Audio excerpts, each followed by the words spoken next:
Thank you.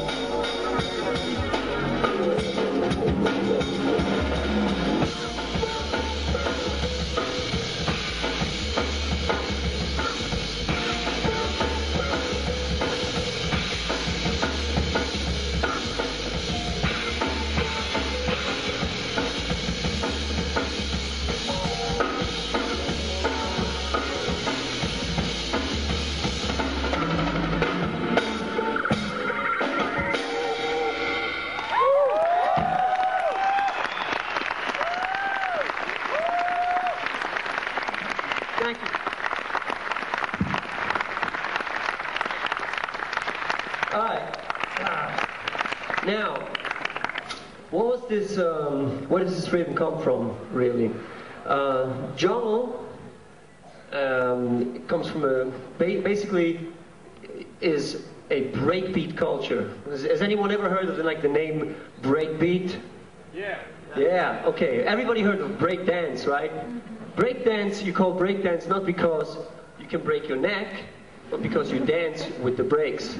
And what that means is like when DJs started to make music for rappers, they took two records of the same of the same record. Like, let's say the most famous one, old school hip hop beat, is The Funky Drummer from James Brown. It's Clyde Stubblefield, and that beat.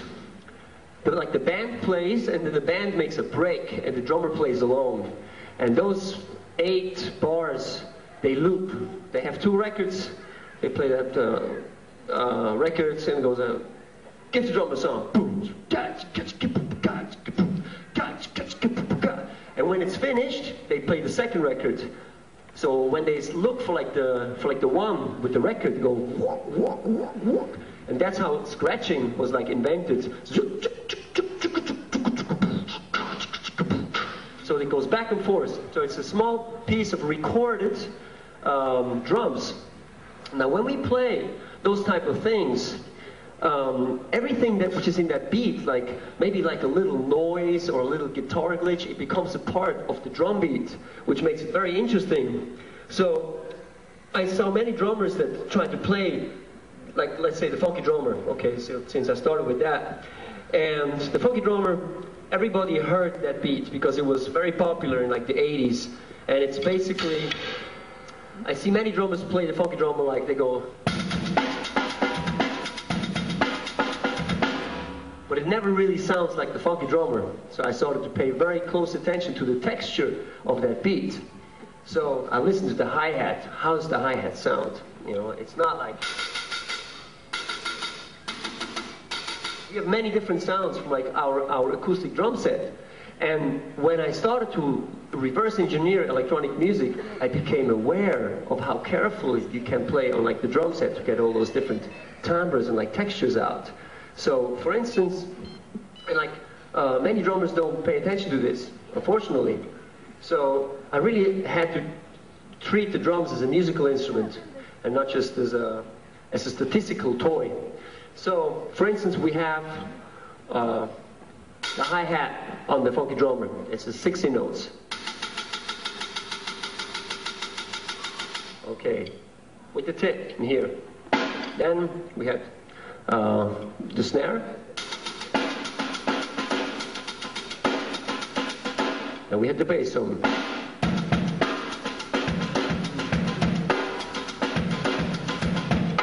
But still doesn't really sound like that. I miss a little bit details that make the groove good. And one thing is James Brown, he sings.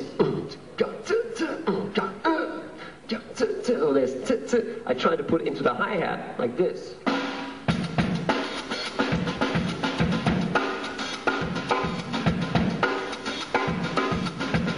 So not only this, but also, if I want to go a step further, those records were made with one microphone.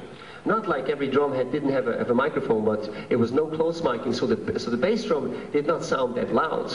So everybody of you that knows Sex Machine, try to hear the bass drum. You can almost not hear it. It's mainly like the bass. So to balance the instruments really creates a different feel. Can you feel the difference between this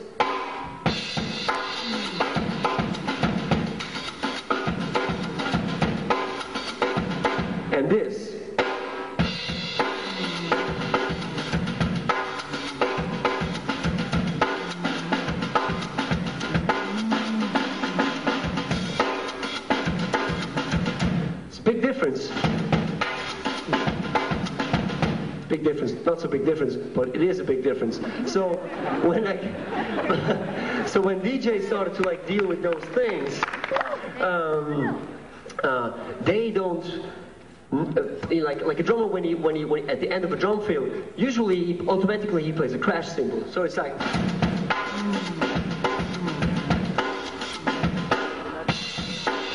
But DJs don't do that. They just stop. They just turn the volume down. So to play a little bit like this, we can take a funk groove and turn it into hip hop by paying attention to the idiosyncrasies of that style. So let's see, like another beat, like OPP, was like this.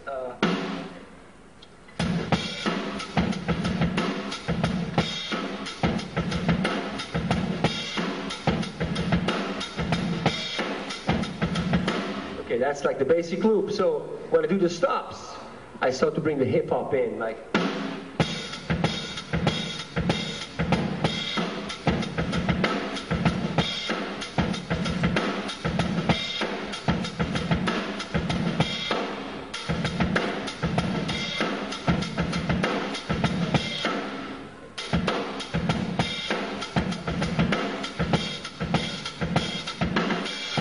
So those little stops, the little idiosyncrasy really make a feel. And for me to get into electronic music, I had to start to pay attention to those things. And it was like a key when I started to program drums that I felt, oh wow, this is very hip. Maybe I can play this with like my drum set. So it's the same thing.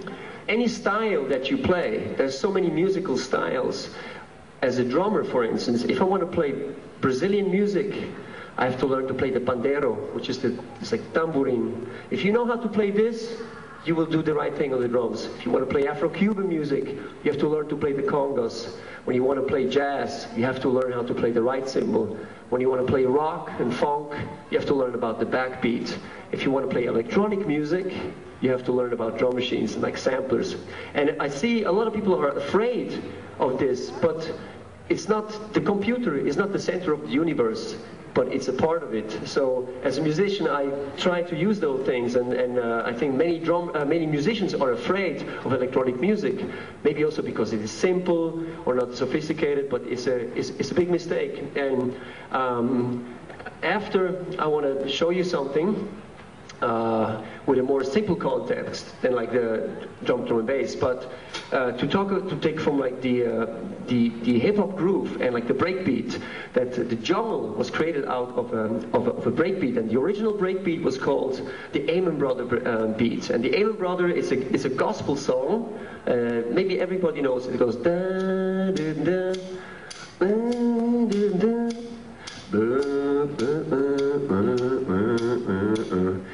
Now you know why I play the drums and I'm not a singer, okay? So this song, a band made like a boogaloo version, and in that boogaloo version there's a break, and the break beats sounded like this.